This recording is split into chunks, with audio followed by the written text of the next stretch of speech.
We all know remodeling a home can be expensive and inconvenient and frustrating, but it can also transform a mediocre space into the home of your dreams, which is why so many people find themselves asking the age-old question, should I remodel my home or just move to one that suits me better? We asked ourselves this very question a couple of years ago when I mentioned to my dad one day how much my kitchen bothered me and how much I really needed to tackle remodeling it. Without skipping a beat, I remember my dad said, why don't you just sell the house and buy another one? And it did get me thinking, yeah, well, like, why not?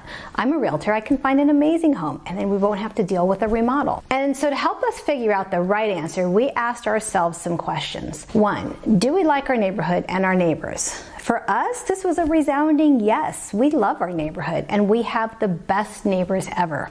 But if you wake up every day to noisy neighbors or a neighborhood that no longer suits you, investing money into a large remodel may not make sense. 2, do we plan to stay in this house for more than 2 years? Again, for us, this was a yes. We really had no plans to sell our home as long as we could resolve some of its shortcomings. But if you're considering a significant remodel on a home that you don't plan on staying in, you may want to consider a narrower project, like just swapping out the flooring and painting existing cupboards, because the cost of a huge remodel can be difficult to recoup in a short amount of time. We also asked ourselves, is the house the correct size for us? And the answer here again for us was yes. We didn't need more room. We just needed a better allocation of the space we had. When you remodel to add square footage to a floor plan, whether by growing the house up or out, cost and time are a much bigger concern.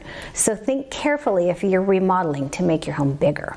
And 4, we asked ourselves, do we have both the time and desire to manage a large remodeling project? Okay, I'm not gonna lie here, for us this was 50-50. I definitely had the desire to do the remodel. I like fixing up homes, but I also work a lot. So I was worried about the time commitment, and that worry wasn't misguided. Even with a fabulous contractor, which we had, I had to spend a lot of time being present to make sure things went as planned.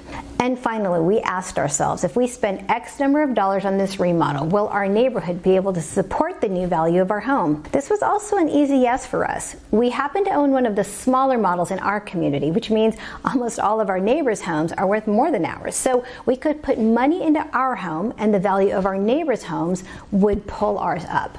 As a general rule, you don't want to be the most expensive home in the neighborhood, especially if you live in a neighborhood of non-custom homes. So if your home is already at the top of the value range, you may not be able to realize the full amount of appreciation possible because the lower values around you may act as a cap on your investment. As you're working through your answers to these questions, we can't really help you with your answers to numbers 1 through 4, but we can help with 5. So if you're bouncing around the ideas and you want to know if money invested in a large remodel can be recouped, call us. We're here to help.